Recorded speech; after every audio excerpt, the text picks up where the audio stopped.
Good afternoon, Phil. Good afternoon, Andy. How you doing and where you been? Good. How you doing? I'm doing well. Well, I've been around.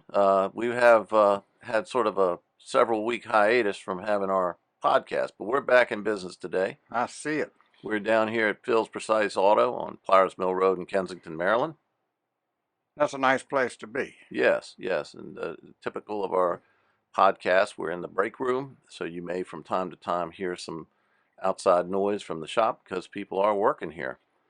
Before we get started, Phil, I wanted to kind of reflect a little bit on one of our previous podcasts. And you'll remember that during one of our segments, we talked about a gentleman who had come up from Alabama, Yes, had some repairs done supposedly in Alabama. And when your team looked at it, they found that his car hadn't been repaired at all and that those defects were still in place. You all fixed the car, sent him on his way at a reasonable price and a reasonable amount of time. And he came to know you by way of his daughter who was attending school here. correct. And I just wanted to emphasize that a testament to the satisfaction of the young lady's father, uh, she was back in here for repairs on her car within the last couple of weeks, and I noticed that car here. Yes, she came back in and uh, her father's doing well. He and I got along very well when he was up here, enjoyed one another's company. And when he told me what he paid to have the car fixed down in Alabama, that was about $500-600 more than what we charged here. And when the car was towed in, so he didn't make it all the way up, and he made it up here, but he had to be towed, I think it was an hour or so away to where his daughter lives. And then his daughter got him over here, towed it over here. But he told me how pleased he was with the service and the price, and he appreciated us showing him the parts that was not replaced down in Alabama. So I gave him the parts, put them in a plastic thing for him, and told him he should be able to get his money back.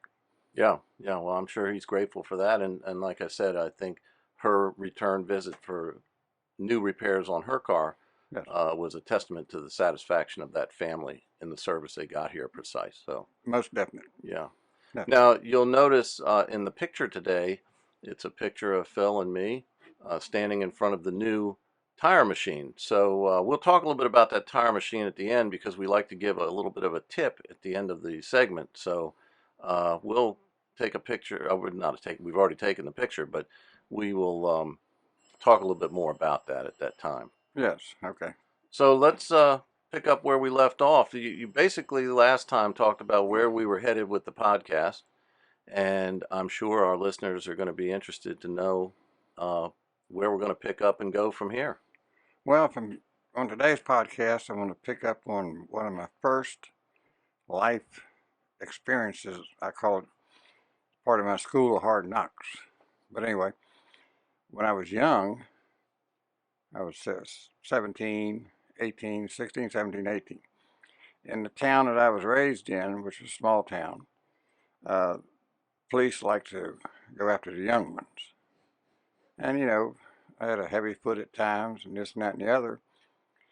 And I'd get a ticket for, say, a failed no inspection sticker or not stopping fully at a stop sign or speeding.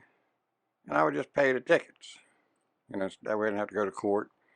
And they said, if you do that, it doesn't go against you on your driving record. So that's what I would do. Some of those tickets would cost me $500 in front of JP. So I just pay it.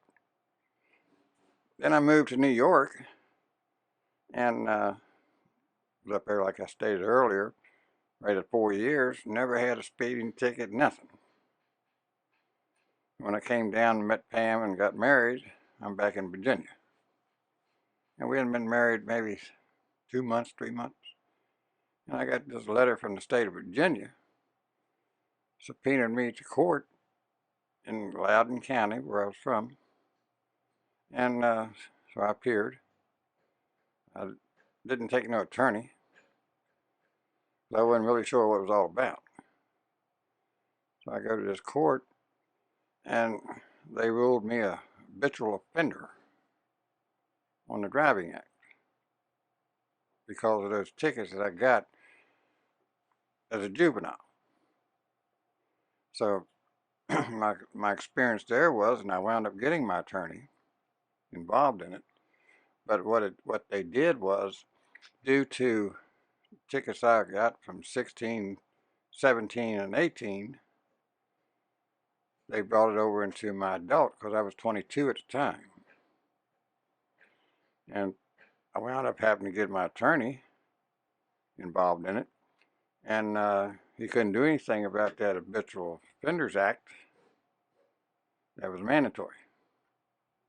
But by the judge, deeming me a habitual offender, then that stuck. So what I had to do then, my attorney had to get basically in position with the state of Virginia, with the officials, to get that law changed. Because one, your juvenile record is not supposed to follow you into when you're an adult. And it took us about 6 years, which hindered me as far as driving, this and that and the other, which meant Pam had to pretty much take me here and there and everywhere. But that was something I learned at a very young age. One, I knew the tickets and that when they told me you pay them, you don't go in front of a judge. It's supposed to be dispelled, whatever language they want to use. But I was never told in the law, I didn't understand it, that, I don't think too many people did, that what you do from as a teenager, when you turn 21, when you're a legal adult, it would follow you into your adulthood. So that was, a painful learning experience that I learned just getting on my own, married, and just getting into life, basically. Trying to settle down with marriage and a job back in the state of Virginia. But we were finally able to get that law passed, and I was able to get my license back. But that was a tough road. So you're saying that with your experience, your attorney, working with your attorney, Yes, you all were able to work with the legislators in the state of Virginia to have that law changed so that no other young person who might have been in a similar situation would encounter that again in adulthood. that's correct. Okay. Yes, Yeah, yes. that's interesting. And the attorney I had, he was if I ever needed an attorney, I always had this particular attorney, and we basically became friends throughout the years. And he's well known, well liked, and well respected to this day. But yeah, that was the first thing that I learned. It's interesting. I think probably some of our listeners are not aware that for minor offenses that are committed as a young person under the age of 21 or 18, what have you, they are not supposed to carry into your adult life. That it's Sure. basically society considers it youthful indiscretions, and they excuse that as a person moves into adulthood, provided it isn't a repeat type circumstance as an adult. Right. So that's an interesting point. Yeah, especially on like traffic stuff like that. But if it's something serious, yeah, that's going to come on in. Oh yeah, we're not talking about Right. bank robbery Right. or something like that. We're Right. talking about fairly minor Right. infractions, if you will. Exactly. But yeah, that was a heck of an expensive experience as well. Sure. Attorneys are not cheap. No. So anyway, moving on from that, when my wife and I moved back from Florida, when I was transferred down there, during the same period of time, right after we moved back, I moved in with my brother, and my mom lived there with him, and we moved in there, and I was working in Maryland, over here in Rockville, and I would go to work on Friday mornings, and he's my oldest brother as well, and every Friday morning he would come to me and say, "Phil, I need to borrow $150. For what?" To pay the light bill. So I'd learn. Well, I'm living there, so I felt, well, I got to give it to him. So I did. Following Friday, same routine, Phil. Uh, I need to borrow some money so I can pay the phone bill. So this went on for weeks. And my wife and I went over to my sister's and we were talking, and she says, Phil, have you found your place yet? And I said, no. She said, what do you mean no? I said, well, I don't have enough money to get up the deposit and the month's rent. Why not? I said, because I'm loaning it to my brother. And she says, well, how much you make a week? I said, well, my gross is $225. She says, Phil, you can't just keep giving loaning him the money. And she would talk to Pam about it. So this went on for about 3 months. And on this particular Friday night, I came home, and my mom and my wife was down in the basement watching TV. I go down and sitting there talking, and Pam had found this apartment that she wanted to put a deposit on, move in there. And so she told me she was going to do that, and I said, well, wait a minute. I said, we can't do that. I said, my brother already asked me for money to pay towards his rent, and I already said I would. She looked at me and she says, honey, if we keep loaning your brother money, how are we ever going to get a place to live? I looked at her and I said, well, I'll figure it out. So Saturday morning, I go to work, and about 11 o'clock, I get a phone call. Pam's all hysterical. And Vanessa, her daughter, she was like 5 months old, 6 months at the time, in a bassinet, and she slept in the bedroom where we were. And so when she called me all upset, and I'm trying to figure out what's going on, and my brother had gotten on her because she used his car for a few days, and then he accused her of going here, going there, blah, blah.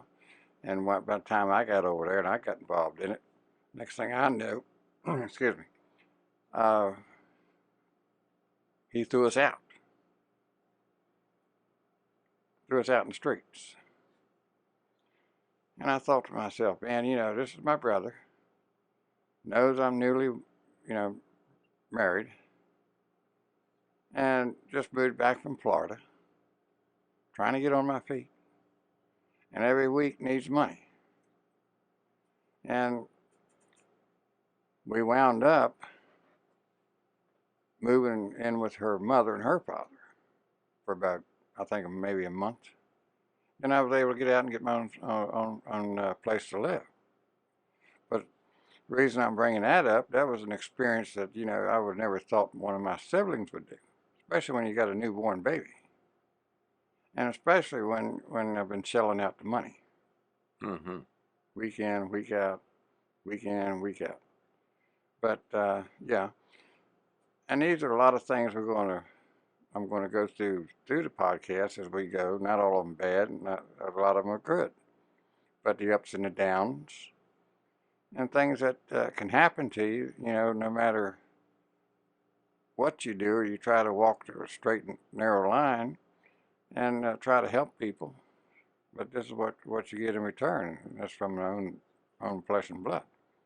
Well, one of the things that strikes me about this whole thing is the fact that there are a lot of people out there who experience homelessness, and homelessness creates a particular situation that at times seems insurmountable, that you can't overcome it. Fortunately, you were able to move in with your in-laws Mm-hmm. and kind of get back on your feet again. But there are others who don't. They live out of their cars. They're living in tents.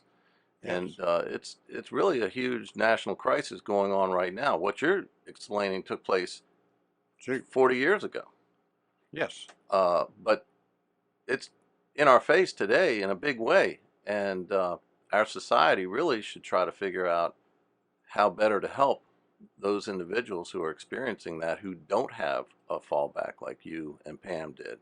True. Very, very, very, very true. Yes. Yes. We are almost to the end of our session here. So I wanted to make sure that we have a few final comments and also your tip concerning the tire machine that you just acquired here. Well, let me say this first. I wanted to say that our thoughts and prayers goes out to all the people in Ukraine and the ones that have lost their loved ones. That's a terrible thing, and I've had a few sleepless nights over that, just trying to imagine how could I deal with that. So we're very fortunate over here, but I like to, you know, send their thoughts and prayers out to those people. Getting on to the tire machine, this tire machine that I just purchased is a very unique machine. Today's cars have all different types of wheels, expensive wheels, designs, or rally wheels, whatever, alloy wheels. Uh, those wheels used to be pretty economical years ago. Now the wheels can cost anywhere between, say, $300 to $800 and higher.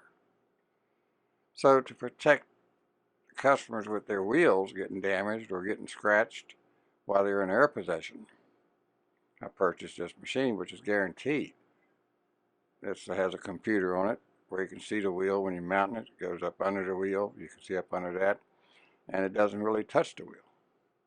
So I purchased that because, one,